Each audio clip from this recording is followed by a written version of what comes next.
श्री गुरु गणेशाभ्यां नमः।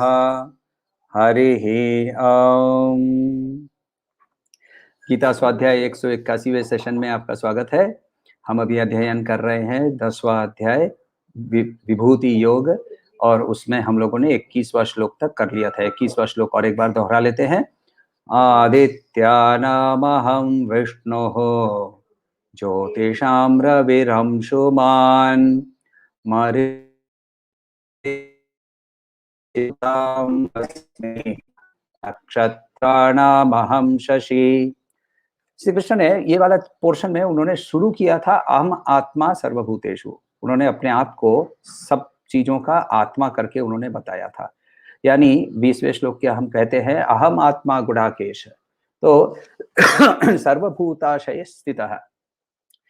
ये हम लोगों को उतना इजीली समझ में नहीं आता है, और इसीलिए श्री कृष्ण अभी हम लोगों को individually 75 different type of examples देकर हमें समझाने की कोशिश कर रहे हैं कि उनका असली परिचय क्या है। ईश्वर यानी सगुण रूप से ब्रह्मा, सगुण ब्रह्मन जो है उसके साथ हम इंटरैक्ट कर सकते हैं, उस पर हम मेडिटेट कर सकते हैं। निर्गुण ब्रह्मन जो है उसको सिर्फ हम जान सकते हैं, क्योंकि उसके पास कोई एट्रीब्यूट्स नहीं है, उसके पास कोई क्वालिटीज नहीं है, उसके पास सिर्फ और आनंद है। सगुण जब हो जाता है ये ब्रह्मन प्रकृति के पावर से उसको प्रकृति को धारण करके तीनों गुण का सम्मिलन करके जब वो ईश्वर के रूप में ब्रह्मन प्रकट होता है, तब उसके अंदर उसके साथ हम इंटरैक्ट कर सकते हैं, उसके ऊपर हम मेडिटेट कर सकते हैं। यहाँ श्री कृष्ण हम लोगों को कह रहे हैं आदित्यानाम अहम विष्णु, यानी जब भी हम सूर्य को देखेंगे, तो जब भी हम किसी कोई आदित्य, क्या मतलब जिसके जब केओस से ऑर्डर में शिफ्ट हो जाता है, जब भी कोई चीज है जब हमें ऑर्डरली दिखती है, एक लाइन चप्पल की जो एकदम सजी हुई है, ये ऑर्डरली है। जब किसी तोरण दिखता है जो कि एकदम अच्छी तरह से दरवाजे पे लगाया हुआ है, ये ऑर्डरली है। यह जैसे ही ये ऑर्डर दिखता है, हमें विष्णु का नाम याद आना चाहिए। यही ये कारण है इस पूरे अध्याय का। जब हम सुबह घर से निकलते हैं और सूर्य की किरण हमारे ऊपर पड़ती है, हमें ब्रह्मन का याद आना चाहिए। ज्योतिषाम रवि रंशुमान। जब हमें हमारे शरीर पे हवा का टच होता है, तब हमें पर ब्रह्मन का स्मरण हो जाना चाहिए। जब हम चंद्रमा को देखते हैं, तभी हमें पर ब्रह्मन का स्मरण होना चाहिए। ऐसे ही हमें आगे बढ़ते हुए श्री कृष्ण 22वें श्लोक के अंदर कहते हैं वेदानां सामवेदोऽस्मि, वेदानां सामवेदोऽस्मि, देवानामस्मि वासवः, देवानामस्मि वासवः, वेदानां सामवेदोऽस्मि, देवानामस्मि वासवः, इन्द्रियाणां मनश्चास्मि, इन्द्रियाणां मनश्चास्मि, भूतानामस्मि चेतना, भूतानामस्मि चेतना, इन्द्रियाणां मनश्चास्मि, भूतानामस्मि देवता चेतना, वेदानां सामवेदोऽस्मि, देवानामस्मि वासवः, इन्द्रियाणां मनश्चास्मि, भूतानामस्मि चेतना। वेदों में मैं वेद को जब व्यास ने 4 में डिवाइड किया, तो पहला जो है ओरिजिनल जो था वो एक एक ऋग्वेद, एक मास ऑफ श्लोकस थे। तो इनको जब उन्होंने डिवाइड किया तो एक पार्ट उन्होंने रखा ऋग्वेद। ऋग्वेद के अंदर में बेसिकली जो गूढ़ तत्व है उसको वहां उन्होंने ऐड किया। उसके बाद यजुर्वेद, जिसके अंदर में उसके जो सारे ब्राह्मण हैं, उसके अंदर में उसके जो समित है, ये उससे हवन करने का, पूजा करने के तरीके उसमें उन्होंने एकत्र किए। और फिर सामवेद, जिसके अंदर में उन्होंने जो ऋग्वेद और यजुर्वेद के मंत्र थे उसको म्यूजिक में यदि हम लोग ट्रांसलेट करें तो वो म्यूजिकली कैसे उसे बोला जाएगा, तो उसको सामवेद के अंदर में डाला। और चौथा अथर्ववेद, जिसके अंदर में तरह तरह के फॉर्मूले, तरह तरह के श्लोक बताए गए, जिसके अंदर में हम जो दैनंदिन जीवन के अंदर में हम लोगों को तकलीफें होती है उसको कैसे हम सॉल्व कर सकते हैं। ऐसे करके 4 वेदों में उन्होंने सारे जो नॉलेज थी उसको तोड़ दिया। 4 वेदों में तोड़ने से लाभ क्या हुआ कि सीखने के लिए ईजी हो जाता है। मगर इनमें से वो सामवेद मैं हूं क्यों बोल रहे हैं? क्योंकि सामवेद का स्पेशलिटी ये है कि बाकी तीनों वेदों के अंदर में वो प्रोज है, वेरएज सामवेद के अंदर में वो पोएट्री है, म्यूजिक है। तो पहला इसके अंदर में डिवीजन का कारण मेरे और ये कारण है कि ये म्यूजिकली सेट किया गया है। दूसरा ये मेरी खुद की राय है कि ये जो महावाक्य जो है तत्वमसि, ये उस वेद में हमें मिलता है। बाकी ब्रह्मा अहम ब्रह्मासि ऐसे वाक्य हमें मिलते हैं, मगर ये हमारी जो जर्नी है ना, हमारी जो स्पिरिचुअल जर्नी है, वो तत्वमसि से शुरू होती है। गुरु का वाक्य है वो कि तुम वही हो, और इसीलिए शायद छांदोग्य उपनिषद के अंदर में बार बार तत्वमसि तत्वमसि तत्वमसि वर्ड आता है। और इसीलिए शायद श्री कृष्ण सामवेद में मैं हूं, जब भी कोई भी म्यूजिक सुने तो परब्रह्मन का स्मरण होना चाहिए। देवानाम अस्मि वासवः, यानी इंद्र। इंद्र का और एक नाम है वसव। उस इंद्र का ऋग्वेद के अंदर स्थान है, उसमें यश, शक्ति और स्तर, इनमें वो श्रेष्ठ माना जाता है। और इसीलिए श्री कृष्ण यहाँ ब्राह्मण को इंद्रो देवों में वो सबसे श्रेष्ठ यानी इंद्र है, ऐसा बता रहे हैं। फिर कहते हैं कि जो हमारे जो इंद्रिय हैं, इंद्रिय में मैं मन हूं। मन के बिना इंद्रिय काम नहीं करता है। एग्जाम्पल आपको हमारे लाइफ में हम डेली एक्सपीरियंस कर सकते हैं। आप एक बहुत इंटरेस्टिंग किसी किताब को पढ़ लीजिए, हरिपुत्र यानी हैरी पॉटर वाली कोई भी किताब, ऐसी कोई किताब जिसके अंदर में आपकी बहुत इंटरेस्ट हो, वैसी किताब आप पढ़ना शुरू कर दीजिए। साथ में ईयरफोन पे म्यूजिक लगा लीजिए, और कुछ देर के बाद आप अपने आप को सवाल कीजिए, 99% चांसेस ये है कि हमारी एक्शन उस म्यूजिक से हट गई होगी, हम किताब के अंदर में फंस गए होंगे और इसीलिए म्यूजिक सुनाई ही नहीं दिया। ऐसा नहीं था कि म्यूजिक चल नहीं रहा था, ऐसा भी नहीं था कि कान हमारा फंक्शन नहीं कर रहा था, मगर हम का उस इंद्रिय का लाभ नहीं उठा पाए। क्यों? क्योंकि हमारा मन वहां से हट गया। और इसीलिए तीसरे अध्याय में 24वें श्लोक के अंदर में श्री कृष्ण कहते हैं, इंद्रियाणि परन्याहु इंद्रियः परम मनः। इंद्रिय से मन बलशाली है, और इसीलिए इंद्रियों के अंदर में मैं मन हूं, क्योंकि मन के अटेंशन के बगैर इंद्रिय फंक्शन नहीं कर सकते हैं। और फिर वो कहते हैं कि जो कि जीवित व्यक्ति है, जीवित व्यक्ति नहीं, जीवित कोई भी चीज जो जीवन, जिसके अंदर में जीवन है, उसके अंदर में मैं चेतना हूं। ये चेतना तरह तरह के जीवों के अंदर में डिफरेंट ग्रेड्स में वो प्रकट होती है। पौधे के अंदर में यही चेतना उसके लाइफ फोर्स के कारण वो कुछ केमिकल्स एग्जीक्यूट करता है, जिसके कारण वो धूप की ओर मुड़ता है। कुछ केमिकल्स के माध्यम से, कुछ फिजिकल एक्शंस के माध्यम से वो पानी ऊपर खींचता है। यह सब कुछ संभव है जब तक कि उसके अंदर में चेतना है। तो सारे जीवों के अंदर में चेतना उसका अंश है, इसीलिए सत चित आनंद, चित का मतलब चेतना, ये चेतना के बगैर ये जीव जो है वो जीवित ही नहीं रह सकता, इसीलिए मैं ही इस सारे जीवों के अंदर में चेतना हूं। हम लोगों को यहाँ 4 चीज मिली। कहते हैं कि मैं सामवेद हूं, मैं इंद्र हूं, मैं मन हूं और मैं चेतना हूं। वेदानां सामवेदोऽस्मि, देवानामस्मि वासवः, इंद्रियाणां मनश्चास्मि, भूतानामस्मि चेतना। फिर आगे क्या बोल रहे हैं? आगे बोल रहे हैं श्री कृष्ण, 23वां श्लोक ले लीजिए।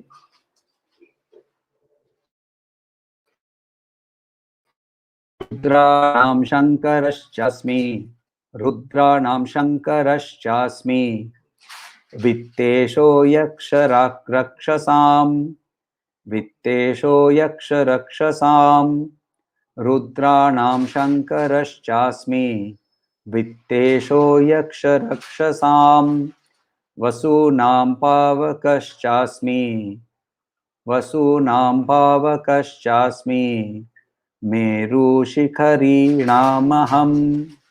मेरुशिखरिणामहं, वसूनां पावकश्चास्मि, मेरुशिखरिणामहं, रुद्राणां शंकरश्चास्मि, वित्तेषो यक्षरक्षसां, वसूनां पावकश्चास्मि, मेरुशिखरिणामहं। रुद्रों में मैं शंकर हूं। ये क्या है? रुद्र ही बोलते हैं। रुद्र के 12 रूप है ऐसा बताया जाता है। हर, बहुरूप, त्र्यंबक, अपराजित, वृषाकपि, शंकर, कपर्दी, रैवत, मृगव्याध, शर्व, कपाली, ऐसे 11 नामों से शंकर भगवान को जाना जाता है, शिव को जाना जाता है।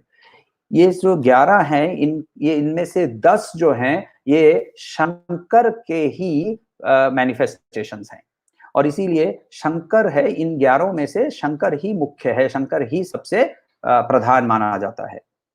तो इस सृष्टि के अंदर में शिव कौन है? शिव उसी ब्रह्मन की वो शक्ति है जिससे लय होता है।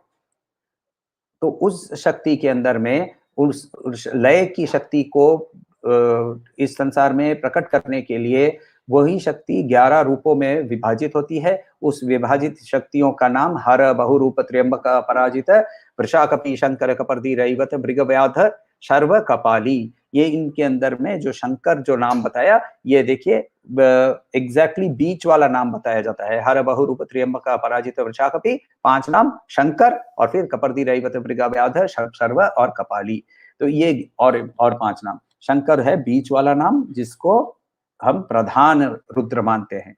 तो रुद्र 11 रुद्र, इनमें से शंकर प्रधान। तो जब भी हम किसी भी बात में से कहीं किसी चीज का लय देखें, किसी चीज को क्षय होते देखें, किसी चीज के अंदर में डिस्ट्रक्शन देखें, तो वहां हमें परब्रह्मन का स्वरूप स्मरण होना चाहिए, क्योंकि वहां शंकर की उपस्थिति है। वित्तेषो यक्ष रक्षसाम, यक्षों में और राक्षसों के अंदर में मैं वित्तेश, वित्तेश का मतलब कुबेर, वित्त का मतलब फाइनेंस, तो फाइनेंस का जो है, जो खजांची है, जो हेड है, उसका नाम हम लोग जानते हैं कुबेर है। कुबेर धन का राजा नहीं है, धन का देवता नहीं है, वो यक्ष है और वो खजांची है। तो वित्तेशो यक्ष रक्षसाम, फिर जो है इसका ये उसकी उनकी ही विभूति से पैदा हुआ है, इसीलिए मैं उनमें वो हूं।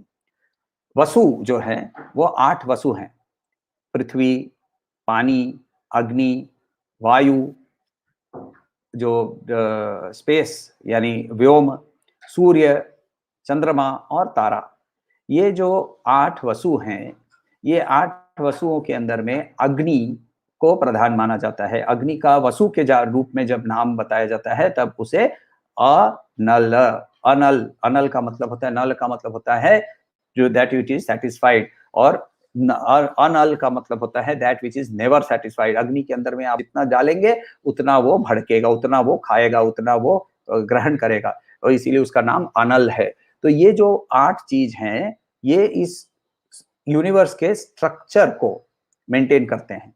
और इसीलिए, क्योंकि देखिए सूर्य, चंद्र, तारा जो है ये ग्रेविटेशनल फोर्स का मैनिफेस्टेशन है। और बाकी हमने पंचतत्व देखे, तो पंचतत्व और ये सूर्य, चंद्र और तारा यानी ग्रेविटेशनल फोर्स, इसको मिलाकर हमारा मटेरियल यूनिवर्स एकत्र होकर रहता है, मैनिफेस्ट होता है और एग्जिस्ट करता है। उनमें अग्नि जो है ये सब कुछ को लाइफ फोर्स देता है, एनर्जी देता है। बिना एनर्जी ये कोई भी काम नहीं कर सकता है। इसीलिए सबके अंदर में, वसुओं के अंदर में, अष्ट वसुओं के अंदर में मैं अग्नि हूं, ऐसा कह रहे हैं श्री कृष्ण। और फिर कहते हैं कि पहाड़ों के अंदर में शिखरिणाम, शिखरिणाम यानी शिखरों के बीच में मैं मेरु हूं। मेरु कौन है? तो Meru is a mountain, it is वो माउंटेन ऐसा है, बिलीव करते हैं कि जो पूरी जो यूनिवर्स है जिसके अराउंड रोटेट करती है, ये जो सेंटर पॉइंट ऑफ ग्रेविटी है, ये सेंटर पॉइंट ऑफ ग्रेविटी को मेरु माना जाता है। पृथ्वी के ऊपर में मेरु का जो मेरु जब प्रकट होता है तो वो मेरु कैलाश के रूप में प्रकट होता है। तो ये है मेरु। तो वैसे ही इन ग्लोरियों से, तो जब भी हम किसी पहाड़ को, किसी ऊंचे पहाड़ को देखें कि हिमालय के अंदर में चले जाएं और वहां हम हिमालय को पार करके चले जाएं और वहां कैलाश के सामने खड़े हो जाए, तो कैलाश को जब हम कर रहे हैं, हाँ, उसी पर ब्रह्म का ही न कर रहे हैं, उसी पर हम मेडिटेट कर सकते हैं। तो यहाँ हमें और 4 चीज मिली, शंकर, कुबेर, अग्नि और मेरु। वापस हम लोग श्लोक को देखें। रुद्राणाम शंकरश्चास्मि, वित्तेशो यक्ष रक्षसाम, वसूनाम पावकश्चास्मि, मेरु शिखरिणामहम। तो यहाँ तक उन्होंने काफी चीजों के बारे में बताया। मैंने कहा कि 25 चीजों के बारे में श्री कृष्ण हमें बताने वाले हैं। तो अब हम आज का तीसरा श्लोक, 24वां श्लोक लेते हैं। पुरोधसां च मुख्यम माम, पुरोधसां च मुख्यम माम, विद्धि पार्थ बृहस्पतिम, विद्धि पार्थ बृहस्पतिम, पुरोधसां च मुख्यम माम, विद्धि पार्थ बृहस्पतिम, सेनानीनामहं स्कंदः, सेनानीनामहं स्कंदः, सरसामस्मि सागरः, सरसामस्मि सागरः, सेनानीनामहं स्कंदः, सरसामस्मि सागरः। पुरोधसाम यानी पुरोहितों के बारे में। पुरोधसाम जो पौरोहित्य करते हैं, उनके अंदर में जो मुख्य है, मुख्य कौन है? उनको तुम जानो हे विद्धि, विद्धि यानी तुम जानो हे पार्थ, मैं बृहस्पति हूं। बृहस्पति जो है वो देवों के पुरोहित माने जाते हैं। तो देवों के पुरोहित को ऑब्वियसली पुरोहितों के अंदर में सबसे ऊंचा स्थान माना जाता है। तो इसीलिए पुरोहितों में मैं बृहस्पति हूं। जब हम कहीं भी पूजा करते हैं ना, तो पूजा में यदि कोई बड़ी पूजा करते हैं जिसमें 4-5 ब्राह्मण आकर पूजा कर रहे होते हैं, तब जब आप उसके बाद दक्षिणा देते हैं ब्राह्मणों को, उसके बाद एक बृहस्पति दक्षिणा भी दी जाती है। बृहस्पति दक्षिणा का मतलब होता है जो उनमें से जो चीफ होता है, जो लीडर होता है, उसको अलग से और एक दक्षिणा दी जाती है, जो दक्षिणा बृहस्पति के नाम से दी जाती है, क्योंकि वही उनके माध्यम से ही पौरोहित्य शुरू हुआ था। पौरोहित्य क्या है का मतलब है पुर का हित करने वाला। पुर का मतलब लोगों का हित करने वाला।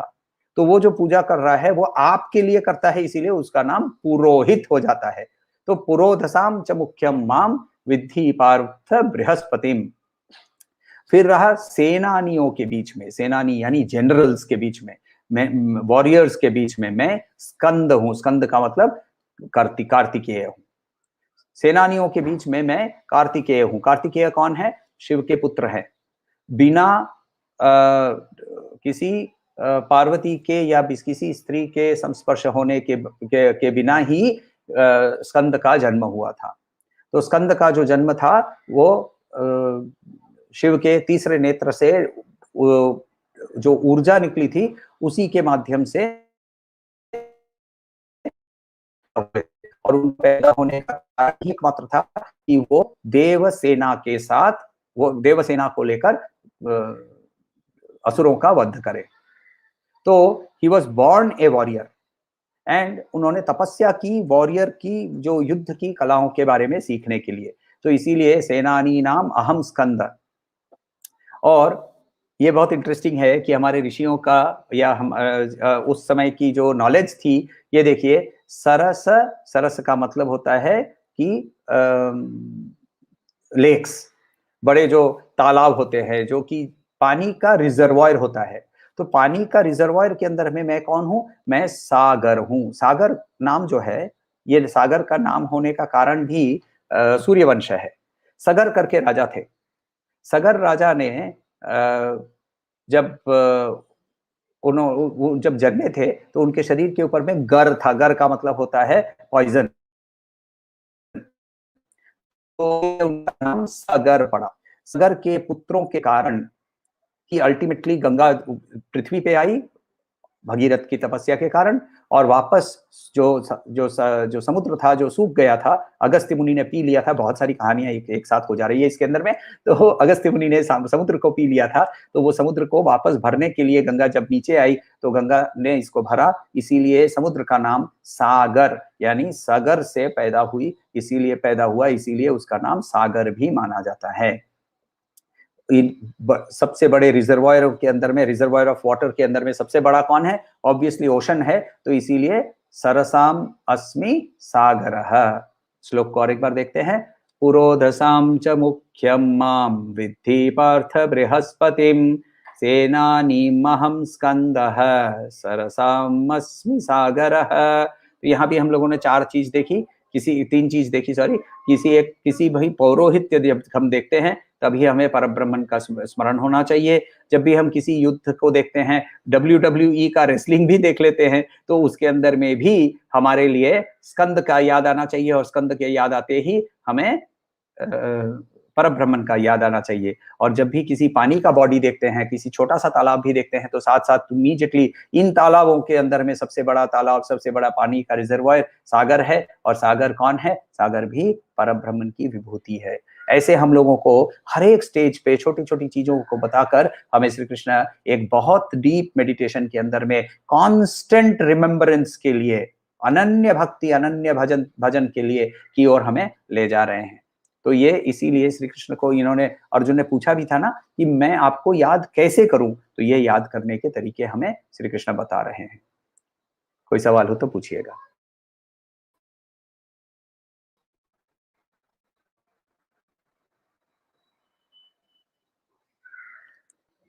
ओम शांति शांति शांति। श्री गुरुभ्यो नमः। हरि ओम।